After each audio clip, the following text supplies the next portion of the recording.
So it's again, self-organization this values is part of values and culture are part of aligned constraints, right? And we've all seen this, we've all experienced it, we've all been in negative. I'm sure over your careers you've had the opportunity to work in a negative culture and experience what a bad thing that can be, right? What a terrible thing it can be to work in that kind of culture. It just kind of sucks the life out of you. And so it's really important as we talk about organizations going forward that we talk about how culture and values align. They always want us to start with a story. So, I've been thinking about it, and there's so many culture stories that I could tell. And I think the one that is probably that to me really set me on my journey is one about in the late 90s, early 2000s. I was working with started working with a company where the leader, I reported to a VP, and the VP had me go in when we were building a release. We had a whole ton of defects and we were trying to get it out the door. And so the leader asked me to create this little widget that sat on the desktop. And on the desktop, it was on people's desktop. And what it did is it counted down the number of defects that we needed to fix every day.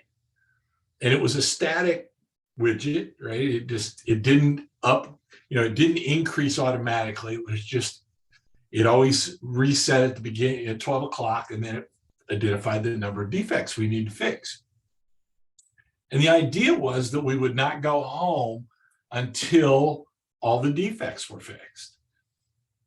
Okay, sounds at the time, to me, it sounds kind of logical. Take the number of defects we've got, we're going to fix X number of defects, and then each day, and by the time we get down to our ready to release date, we've got all the defects fixed. And so you can probably guess where this ended up, right? So as we went forward, we started fixing defects. In the first week, we went home early. Does anybody know why we went home early? Can you guess?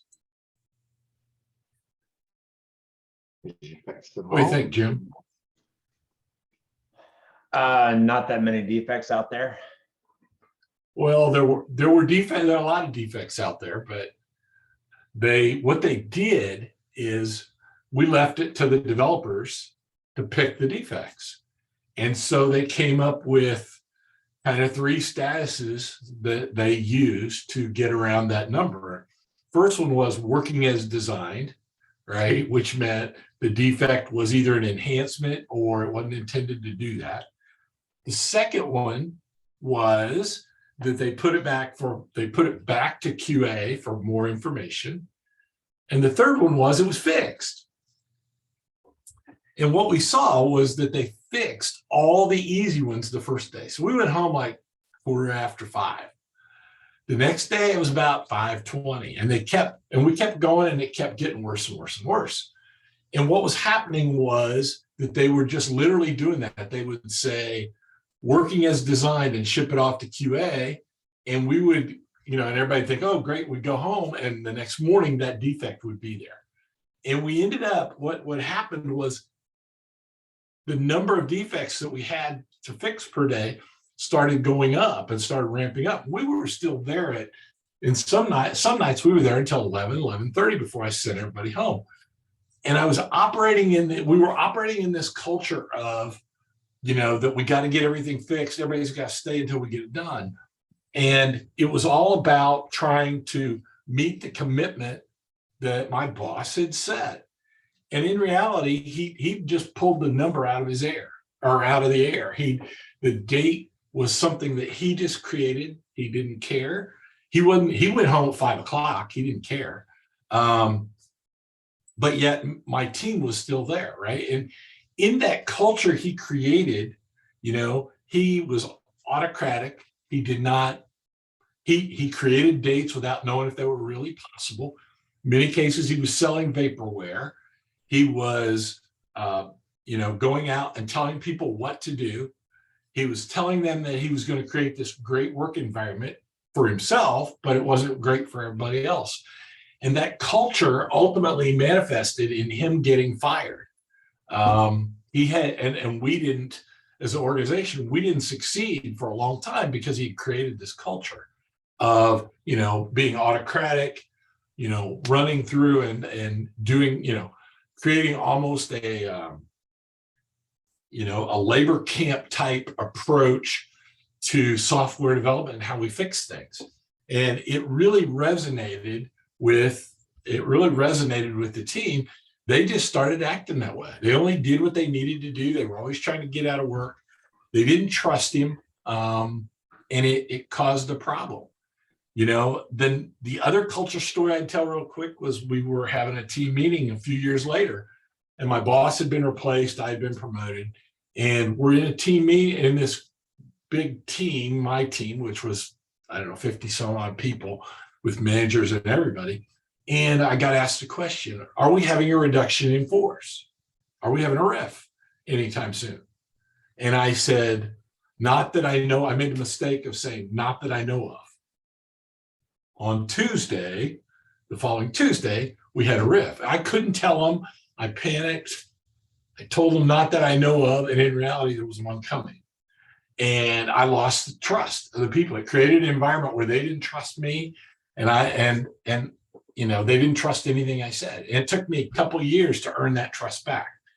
So those are my two culture stories that, I share. Culture is something you can't, it's not something that you can just fix with a Band-Aid. It's something that is very, it ends up being why people come to work.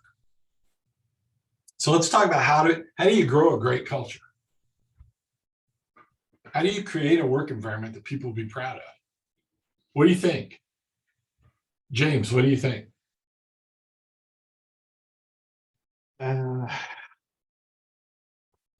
Something where they somewhere where they feel valued and where they're listened to, that they're part of the bigger decision. Yeah. And you want to add, Jim? Create trust, which is obviously easier said than done. Create that trust environment, create that safe space where they can work and not be reprimanded because they raise ideas, not be afraid to fail. A lot of that mindset goes into a really good culture, and it's way easier said than done. Yeah, you're right. Have you do you have a story for us, Jim, about a great culture you worked in? Yeah, I was at Midmark, April 2019 when I started, and it was, I don't want to say family culture because that's kind of cheesy, but we were included. That our opinions were valued. You just knew by the way the actions of the organization that you were a valued member of the organization. You were important to them, and they were very, life centered, like go take care of your life, take days off, not very command and control. We were given the freedom to decide the best path forward for the products we were working on. So, there was a lot of that changed while I was there. I actually saw that shift while I was there because they brought in a couple new VPs. They wanted to move away from, their agile transformation they were going through. Now we're going to go back to more of a command and control, go back to more of, they started to slowly implement pieces of safe, even though the whole time, like, we're not doing that. I'm like, yeah, you are. I'm like, I know what safe looks like. You are. No, we're not doing that. And finally got to a point where I left, and they continued on that path. Now that the people that are still there hate it. They're like, they're all looking for stuff because they hate it now. So what was once a great, almost magical type of culture, I got to witness firsthand as it shifted, and I was like, ugh. Yeah. It's always interesting when it shifts, right? And to your point, it shifts a lot because of the changes that we see in CIOs and CTOs and the people involved.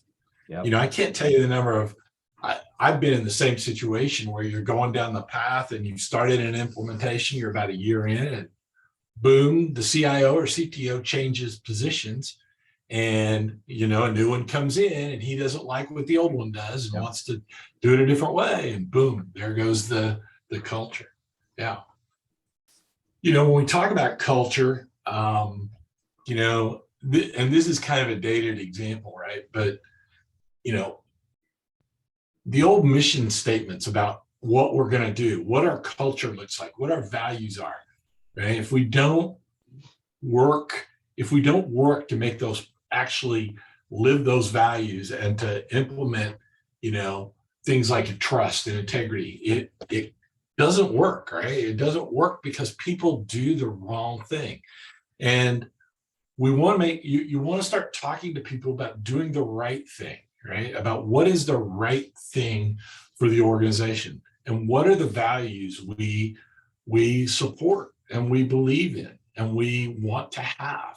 And then we hire to those values, right? If we find somebody that doesn't fit with those values, we should do something about it. They should not be part of our organization.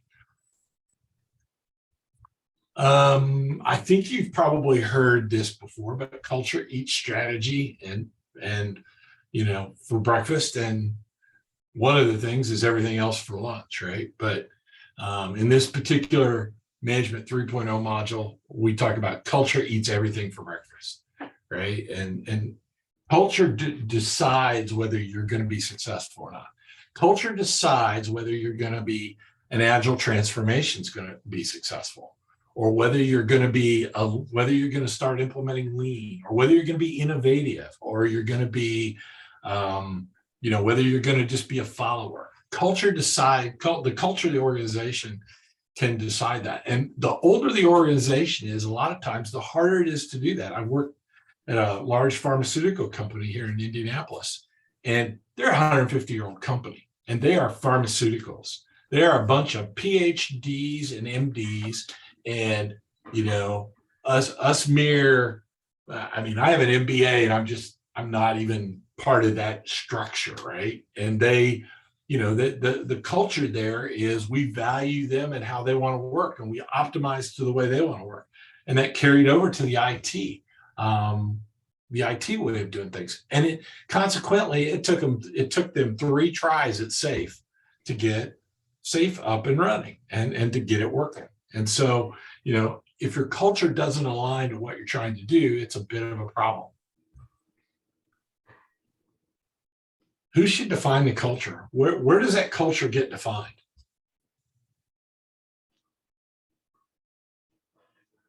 Well, it depends. I think the organization, the C-level can put the words out and you know, list out what they would like to achieve, and even paint a vision of what they want to achieve. But ultimately, I think the people are the ones that actually define the organization, define the culture within that organization. Yeah, they do, right? They're the ones that actually act out on it and act out based on what those values are. And if the leadership doesn't say or doesn't live those values, what happens?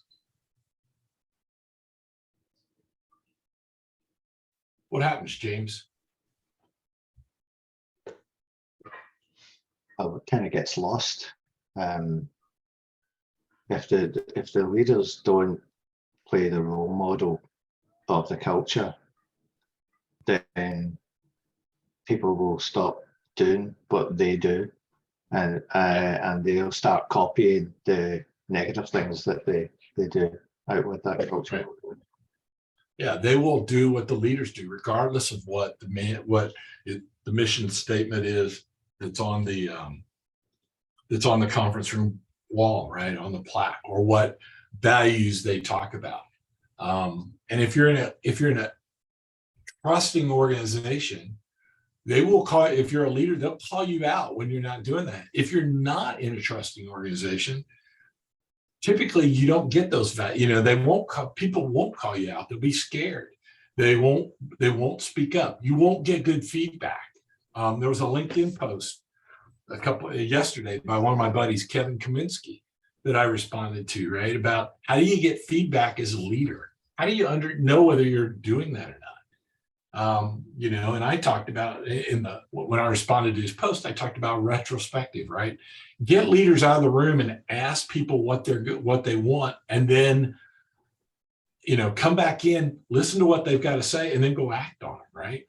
That's how you define the values, right? You define the values by your actions. You can go through and clarify your values. You can clarify your values. And if you clarify your values and again, you live them, it's going to create better behaviors. And if you don't act on them, it's obviously going to be, one of those things where if you don't act on them as a leader, then, nobody's going to follow you. They're not only going to not believe you when you talk about culture, but they're going to start not believing you in general. They're not going to trust you. And so what we as leaders need to do is we need to nurture that culture through the values, right? We need to call things out. We need to build that. We need to, through our actions, encourage people to understand what we're trying to do. I almost said make them. I mean, you can't make them do anything, but bad behaviors can destroy a company, right? It's our job as leaders to instill those good behaviors in the organization. And the only way we can do that is if we do it ourselves, right? We can talk about it, but we need to do it. We need to demonstrate it. We need to be able to talk about what we care about. What do you want to be? How do we want to act?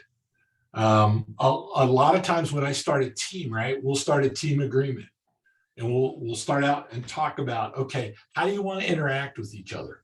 How do you want to communicate? What do you want to agree on?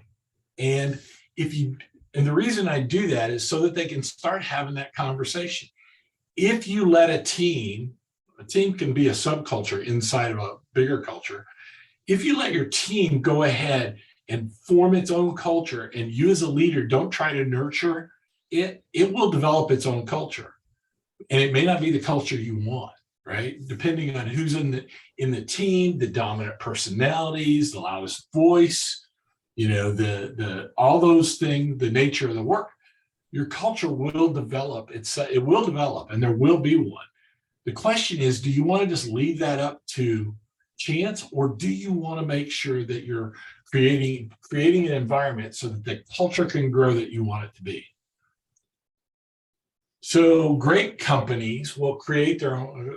This is a quote from Elizabeth Moss Cantner, right? Great companies create frameworks that use societal value and human values as decision-making criteria. What's that mean in English?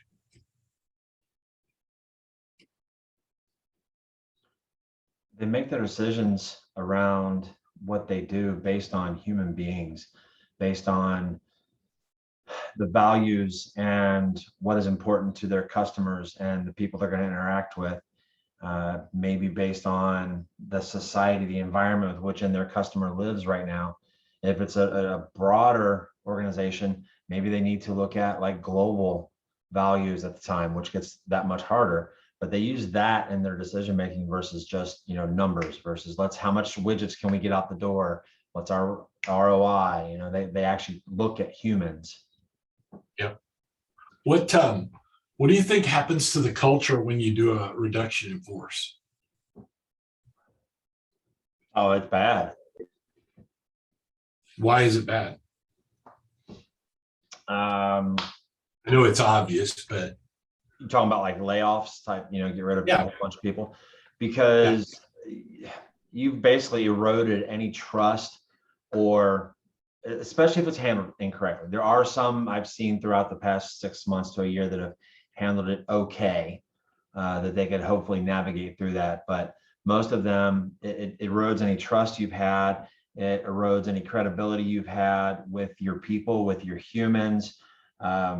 The people that are buying stuff from you now are like, hey, I don't want to support them because they're laying off 1,000 people.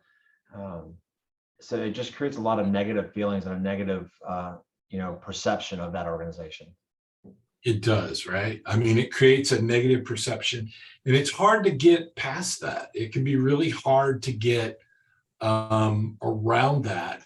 And, you know, a lot of it's got to do with the fact that we as an organization, when I think about when I started, right, it was the idea was you went to work for an organization and you worked there forever, right? My dad had 3 jobs in his entire career, 45 years, 3 jobs. I had 3 jobs. I mean, up until, working at Agile Meridian / B Life, I've had jobs every 3 or 4 years. My dad was almost when I'd go to him and talk to him about what's going on, what I'm doing, he would be all the time. Now, which job are you at? What company are you at? What are you doing? And it was always about, for me, it's always about just, I had to change jobs because of acquisitions, because of starting and stopping products, right? And there wasn't that, the commitment was kind of start out as being a 2-way street, but really we were expecting it to be a 1-way. They were expecting a 1-way street. I'm committed to them, but as soon as it got tough, what'd they do? They kick you out, right? Yep. We don't need you anymore. Thank you very much for your service, right? You're doing this. We don't need that anymore. Therefore, you're gone. And it created this environment where I got to a point where I didn't trust the companies, right? Because there were rifts. There was a period of time I probably have let go, just in my career, just working in IT, I probably let go 1,500 people over the years, right? Because it's like every few years you go through and say, okay, we're going to get rid of X number of people. And, you go through that process of developing the stack rank. You go through the process of carrying that burden. A buddy of mine just went through this process where his boss was getting laid off and he knew it, but he couldn't say anything about it, couldn't do anything, had to carry that with him. And to add misery to make it worse, right after the layoff happened and his boss got laid off, the tornado hit and tore up here in Indiana, tore up his house. He's living in a rental right now, right? It was about 3 weeks ago. And, it just places so much stress on him to have to know that even though he survived, right, he still feels guilt, that survivor guilt, because he didn't get it yet his boss did, right? His boss got told to let go, or got told you're not needed anymore. And that's the kind, so even the people that survive or the people that don't get ripped still live with it, right? They still have to deal with it. So how do we define values and get better behaviors and results? Do we plan it? Do we lay out a project plan to do it?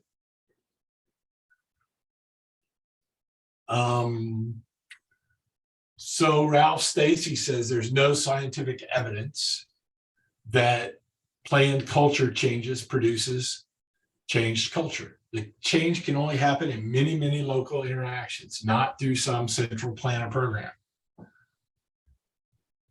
So what kind of approach do you think does this sound like is best suited for this? For changing a culture? You have to walk the walk. It has to be a dedication and a commitment to see it through. You can't just expect it to happen right now. You can't put out a memo and say, okay, this is our new culture. You can define the direction you want to go, but you can't plan it because it has to grow. It has to be organic. You have to start to talk the talk, to walk the walk, to be that example. And you have to get your leadership to buy into that. Otherwise, your middle management's not going to buy into it. And then your lower level team members are definitely not going to buy into it if you can't get it as an example from above. Right. Yep. So I happen to know on this particular call that all 3 of us operate in some form of an agile environment, right? Do you think agile plays into this? Right? I would say yes, right? Because you're going in and you're saying, all right, we're going to try something and we're going to see how it works. And then we're going to turn around and we're going to do what? We're going to say, okay, did that work or not? Is it going the way we want? And to do that, you try and, you want to invite and discourage behaviors, right? You want to reward the good behaviors.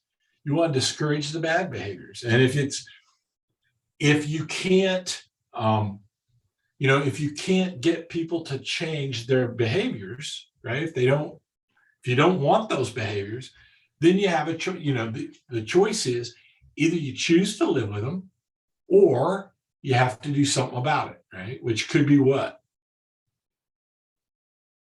You could provide training for that person. You could provide coaching and mentoring and counseling, right? You could have conversations about it, and you could, ultimately get to the point where you're asking that person, maybe you're not a good fit here.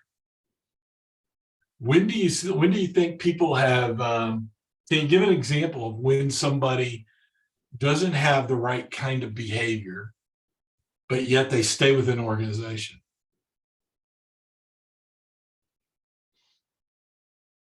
You're going to erode that culture that you've worked hard to establish and nurture, because people around you are going to see, well, that's what they'll accept. Their culture accepts this kind of behavior. Why should I hold myself to a higher account? Because I can get away with that. And then more people start thinking that, and then more people, and then eventually that culture you thought you had established, that wonderful working culture, is now gone. Yep. What do you do when you need that person though? You need that skill. You need somebody that can, you need somebody that can come in and, set up that DevOps server, right? And manage that DevOps server. What do you do if that person doesn't have the behaviors, does things that go against your culture? I think one of the things you do is you start to prep for that person not being there, try to foster a bench, so to speak, of people that can maybe at some point step into that. And then you make it, and this sounds wrong, but you make it almost painful for that person to be in this culture, to be in this environment, to the point that maybe they self-select out, because all these people are they're wonderful culture, great. I don't like this. I want to get out of here. And then you have that person or that bench that's ready to step in if need be. Yeah. And they may not leave. You may have to, you mentioned you make it so bad for them that they want to leave. You may choose to say, you know what, we're going to build this bench and then we're going to go and we're going to have you leave. In today's world, with the way culture is and as important as it is, the other option is just give them a little bit of time. And if you can't develop the bench, I'm going to go hire somebody, a third party, to come in and do this, and you're gone. It's that important, right? And we want to make sure that we do that because it's important. The culture is important in what we're doing, and we want to make sure that we're honest with them, we're fair with them, but at the same time, we also have to recognize that the culture is very important. When we think about it, it's important to create guideposts, right? So we should envision a desired culture and keep iterating, which is what I talked about earlier. I love it when we get into change management conversations, right? And some of these organizations are going to come in and they're going to do this big change management program. What does that mean? What does that mean? They're going to come in and do a change management program. That means they're going to come in and they're going to communicate, right? And they're going to help us communicate. What's the problem with a big change management program?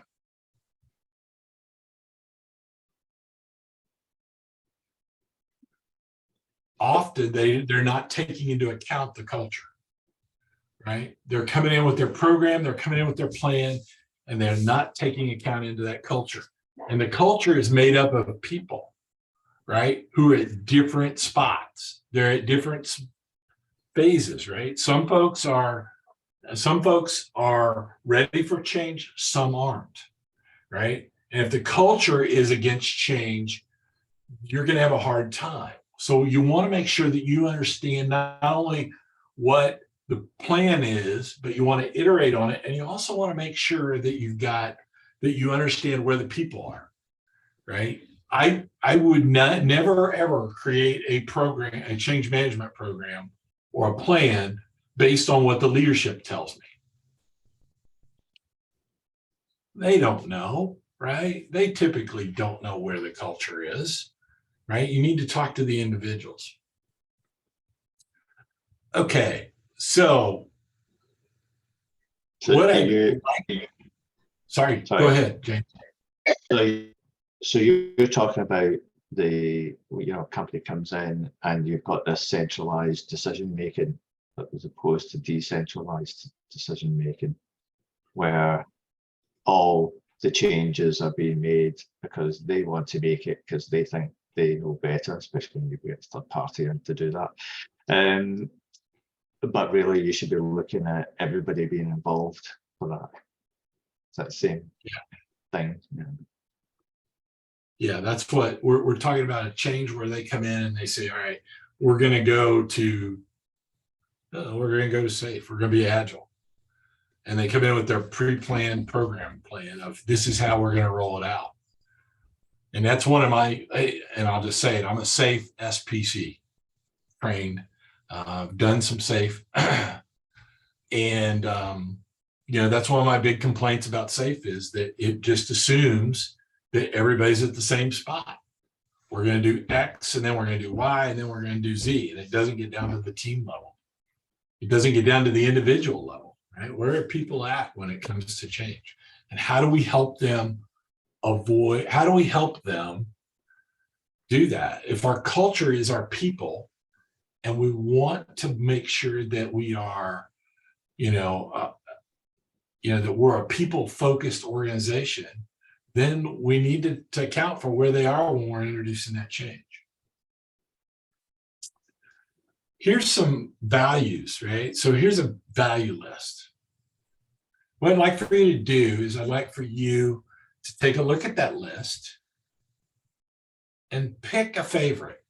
It says pick your favorites, right? So, but what, pick one out of this page, and then there's they're indexed, and we'll pick another one out of the second page, and just remember what they are, and then we'll talk about them. Well, let's talk about this page. So which one out of these is your favorite? Honesty.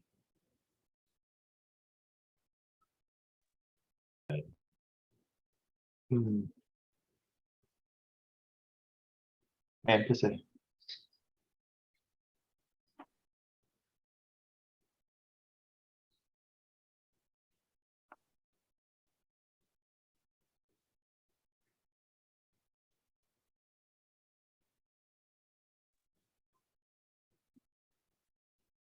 There's just one each. Just pick one. Yeah, empathy for me. What was it? Sorry. Empathy for me. Empathy. It's a good one. Mine's honesty. Okay. I was torn between those two, right? Empathy and honesty. Why is empathy so important? Why do you feel it's so important, James? Because people feel they need to be understood, so you have to give enough empathy to sort of understand, trying to be in their shoes, but not exactly, but trying to understand it from their point of view, from where they are, and get them to understand that you acknowledge it. Yeah, you need to be able to have feeling for what they're feeling to make good, to be able to lead them, right? If you don't feel sorry, if you don't feel empathy, if you don't feel, if you're not aware of what their challenges are and understand how that impacts them, you're gonna make bad decisions. Honesty. Why honesty, Jim?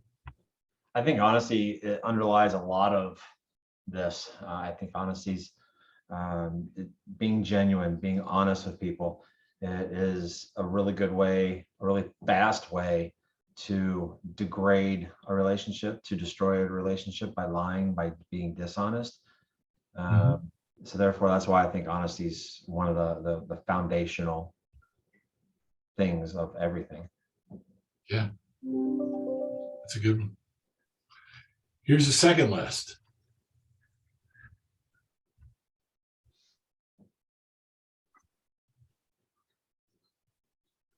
And I'll tell you my favorite on this one before you guys go is reflection. If you reflect on your actions, if you reflect on what you do, if you reflect on how you treat people, right, then you're gonna be better. I mean, you're gonna be better. You're gonna fix things that you do wrong. You're gonna, hopefully, you combine that with honesty, right? You admit that you make mistakes. You admit that you could do things better. The other one I really like is openness, right? And I think this is critical, especially in this day and age, right? We need to be open to everybody's ideas, regardless of, where they come from, what their age is. If they're from, we need to be open if they're from Scotland or if they're from Ohio, right? We need to be open. We need to be open if they're, regardless of whatever kind of t-shirt they're wearing or whatever color baseball hat they have on or whatever other stupid things we use to judge people. I think we need to be open to their new ideas. What do you think, Jim? Joy.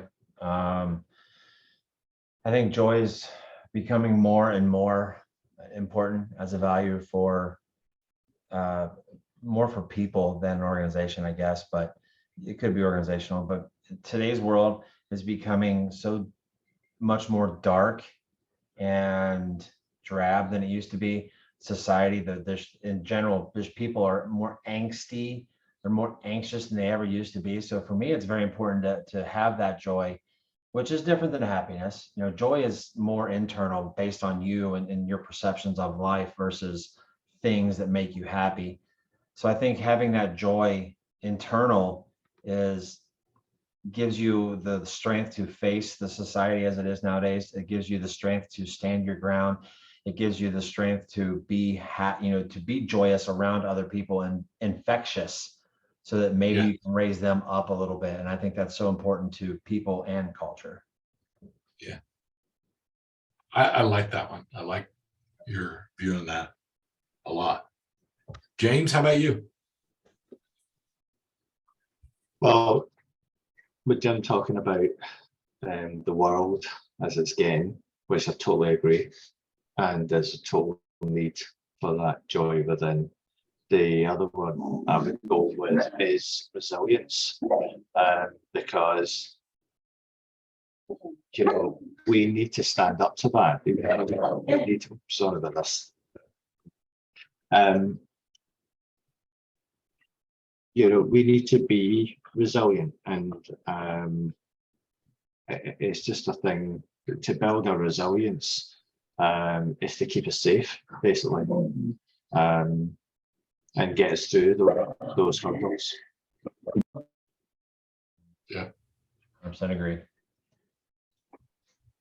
Good. So we come up with some values, and what do we do, right? So how do we get people to connect to them and and work through it? And one of the ways that has been done, right, I mentioned the nice plaques in the conference rooms and on the wall. My favorite thing was I worked for a company where he had a quote from the Bible was carved in stone, hanging in the wall in the entrance area for a company I worked for.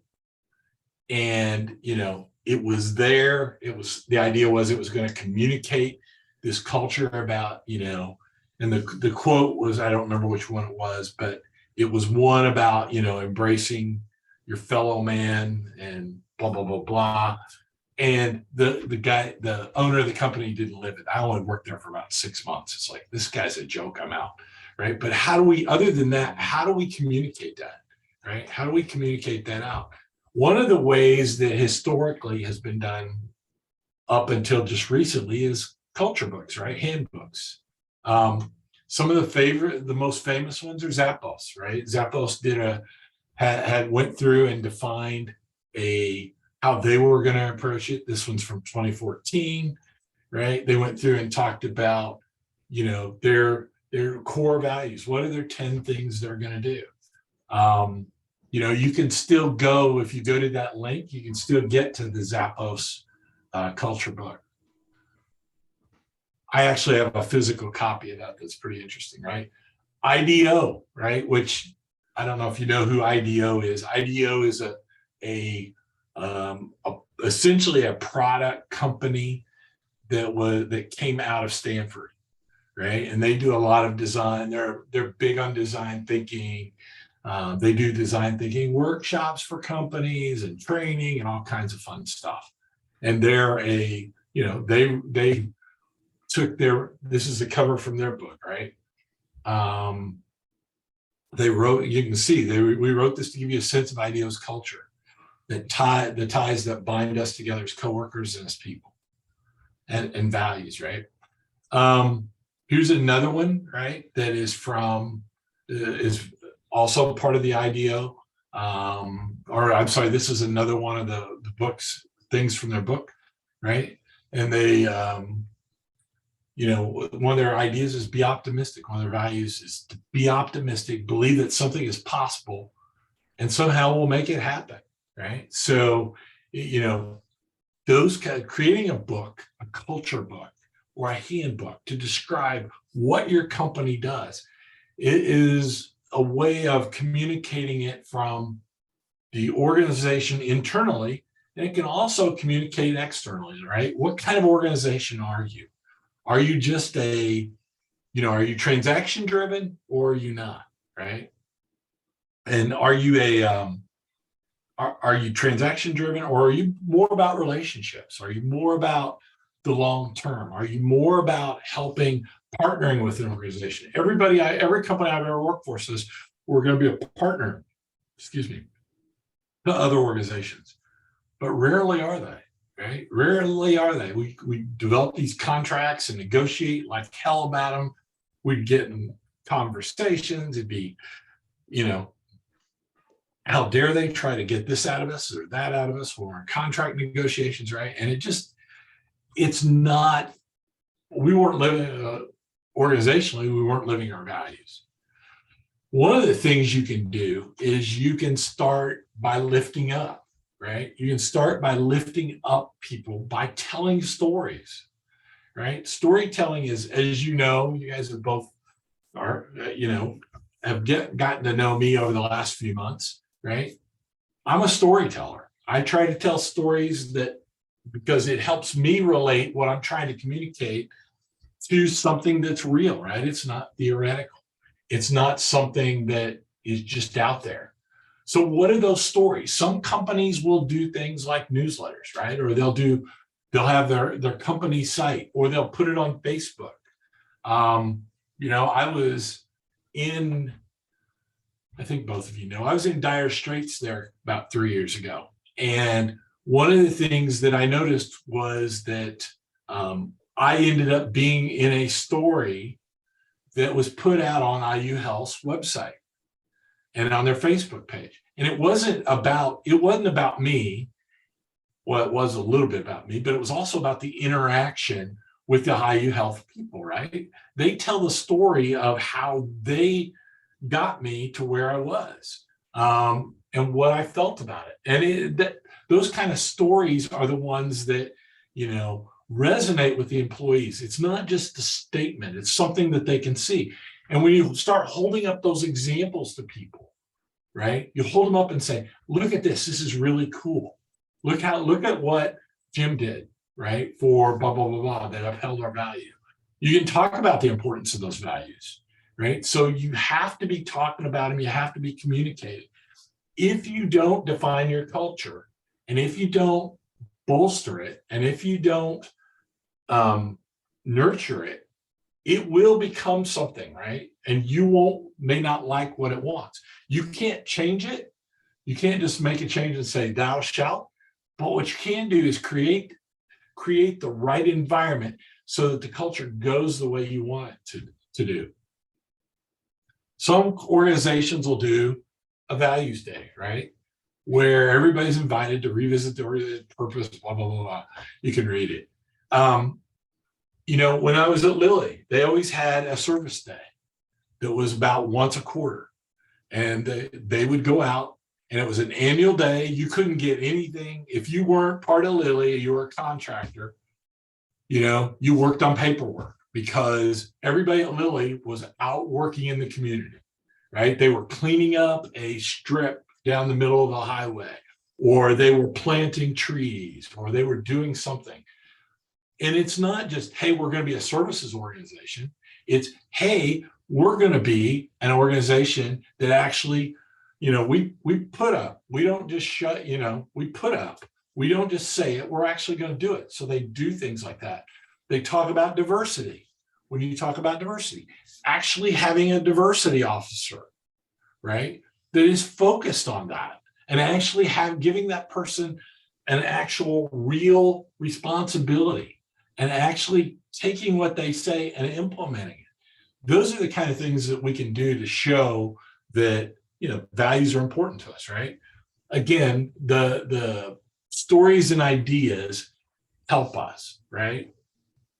And comparing those actual values to what we're doing from a, what we document and what we're going to do, or what we're doing, it actually just reinforces what we are saying, right? And not only does it reinforce it, but we also need to reinforce it by how we act, and how we have to hold ourselves to the same standard that we talk about our employees being held to, right? It can't just be this is one thing we're going to go do, and, we're going to go have this value and we're not going to live it.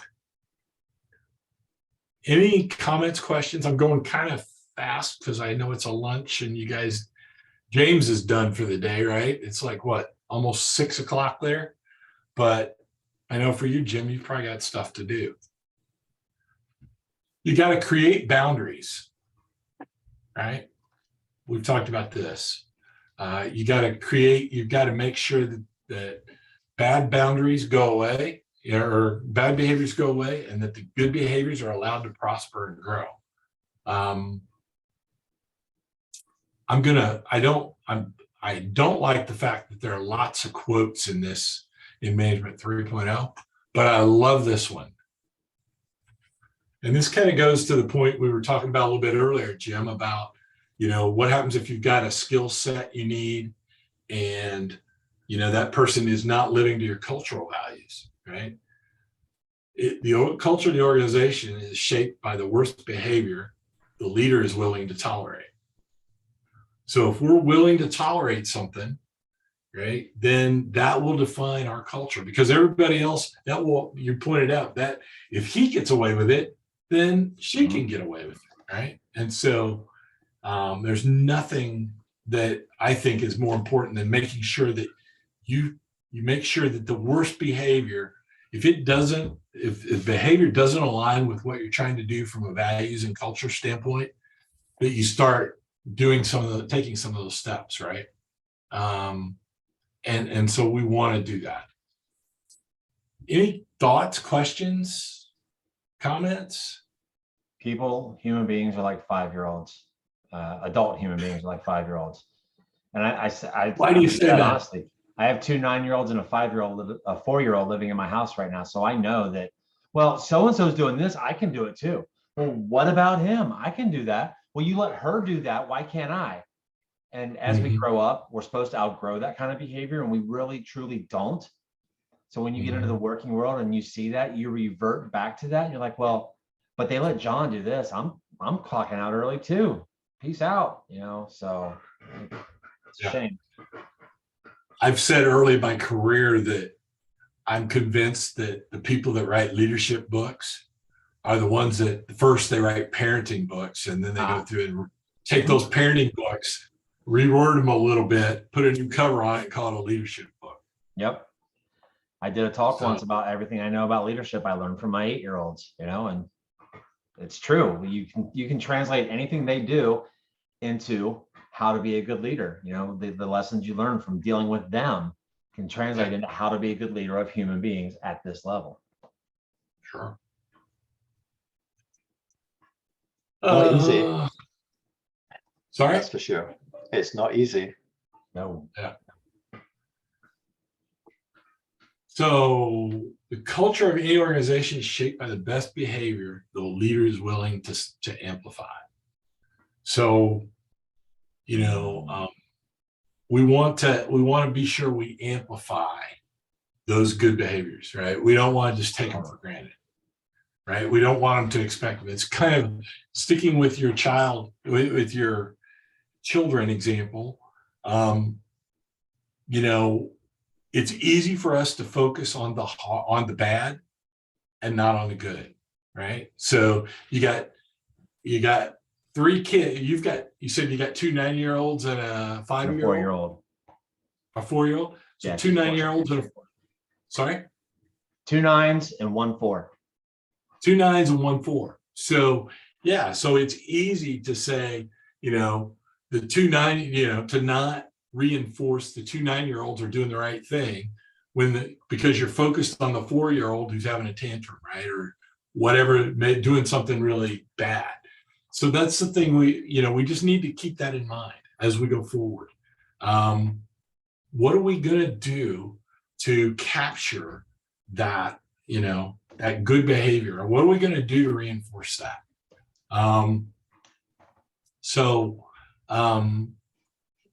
Yeah, and that's pretty much the material I've got for today. That was powerful. I mean, it's kind of I won't belabor the point, but to translate that into how to make that kind of sink in. I used to say, like I want to cross train people so that if one day someone goes out and gets hit by a bus, someone else can, do their job the next day. And people are always like, well, that's so morbid. So I changed it to, what if so-and-so wins the lottery? I want to make sure you know how to step in.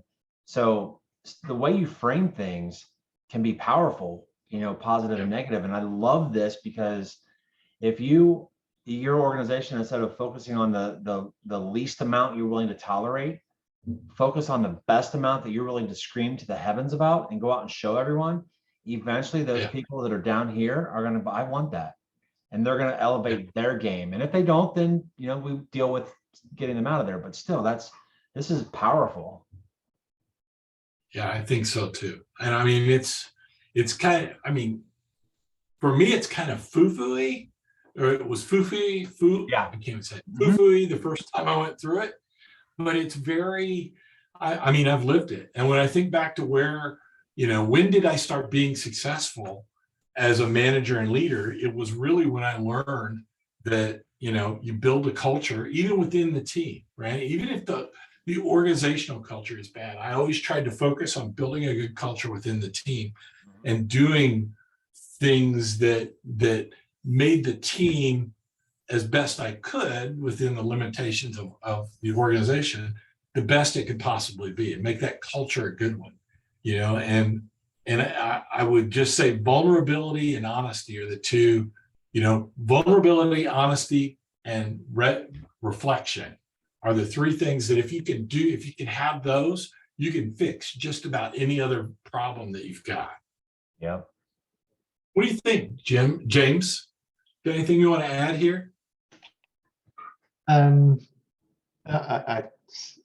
This is all really good stuff, and it's what I like about all this is it's like the conversation is about all the bits in between the work that's getting done, where how the connections are made.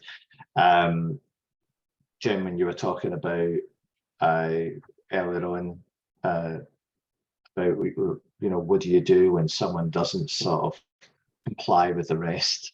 it doesn't fall in with the rest. And that's always been a thing with me about how do I deal with people like that? Because you say, in some cases, you say to some management, well, you know, if you try your very best to get them to be part of the team and get them to understand how it affects everyone else for them being the way they are and how they're not fitting, then there's the only way to sort the problem is get rid of them.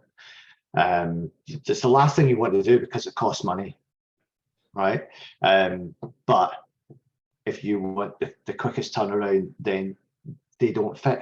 And trying to tell that to someone in when people are trying to bring in agile and they think, oh no, but we can't get, you know, everyone needs to be respected, etc. But you have to draw the line somewhere. And then the point about when we talk about that it's only as good as the tolerance you have to the worst condition, the worst scenario. That's what was really it came across here for me, was highlighting that. That's a great statement, and I really get it more now, and understand where my feelings might be, and the fact that yeah, I was tolerant with people who sort of misshaped the whole thing, and I thought I was doing the right thing, but maybe I haven't been. And so yeah, there's quite a lot of stuff going on there that got me thinking. Yeah, appreciate that. Yeah, I want to make sure that because this is recorded and they may lose some of the context. I just want to make sure that, you know, I say again, if somebody's not fitting in the culture, you don't just give up on them, right? They may not be self-aware, they may not be trained, they may not see the benefits, but at some point, right, you have to take a look and say, okay, we're not willing to talk. This goes against our corporate values. You know, maybe you need to start thinking about something else. And so how it applies in an agile world, right, is people and interactions over processes and tools. We're going to be respectful, right? We're going to give you an opportunity to find something else. We're going to give you opportunities to train. We're going to let you know. We're going to work with you, but ultimately, you know, sometimes helping you leave the organization is the best thing for both of us. And so we're going to do that respectfully, right? And we're going to value you, understand, and just agree that, you know, we have a different view on things, right? No bad blood here, but, you know, we're going to help you. And that, I think, aligns with the agile values, right? Of what we're trying, of how we're going to treat people. And that's exactly what I'm saying. I'm not, you know, that's exactly how it is. You have tried your best. You have spent so much time on this, and it's just something that someone just doesn't click to. It just isn't for them. It just doesn't fit their mindset. Yeah, exactly. Awesome. This was good. I didn't know what to expect coming into it, especially with lunchtime. I didn't think it'd be a huge crowd, but I think this was really good. Thank you. Yeah, sure. Here's a reading list, right? So if you're interested in, here's a couple, 3 or 4, 5 books, I guess, that are pretty, that are a good background, right? And there's this, I'm sure there's newer ones out there from when this slide deck was created, right? But these are some pretty good books. Yeah, the Ralph Stacey one is one that I really want to read. Haven't read yet, but would really like to read. I've used his model before, right? When you talk about simple, complicated, complex, and anarchy, but the Stacey model. But I haven't read his book yet. But I live in the anarchy state of that. You know, 2 9-year-olds and a 4-year-old. It's all about anarchy. It's all about anarchy, huh? Yes. And, well, I'm past that. My kids are all gone, so mine's all about just going along and doing the flow. And so we do have a granddaughter, so that's changing things a little bit. But yeah, that'll do it. it certainly does. All right. Yeah. Any questions on this or anything else? I mean, I got a question about just like the whole process for the management 3.0 thing, but I'll hit you up, you know, in a chat about that, so I don't take up James's time. So, Okay. Yeah, about this one, this was awesome. I really enjoyed this. Thank you. I got like 2 full pages of notes already from it. So, Well, that's good. It's good. I'm glad you got some value out of it. absolutely. We are going to be offering next week. I'm going to be offering a Management 3.0, an introduction to Management 3.0. So it's going to be an hour long. Y'all don't need to be there, but if you know some people that you think might benefit, that would be a good place to have them start. So, Yeah. and so we're going to send out some. We're going to send out the sign up link. It's on a Management 3.0 site. Our training is listed there. So I'm also interested in if there are, I'm taking you through just real quick. I'm taking you through the steps of the Management 3.0 Foundation course. If there's topics you want that you see out on the Management 3.0 site, we can certainly insert those in here. If there's something that's pressing, you got a problem and you would like to talk about it or whatever, don't hesitate. Awesome. Cool. Okay. Thank you very All right. much. Well, thank you very much, gentlemen. It was a pleasure. Yeah. Yep. I'll Thank see you guys later. Go Celtics. Peace out. Have a good day. Cheers. Thanks. Right. Thanks, Jim. Cheers. Thank Bye. you. Yes.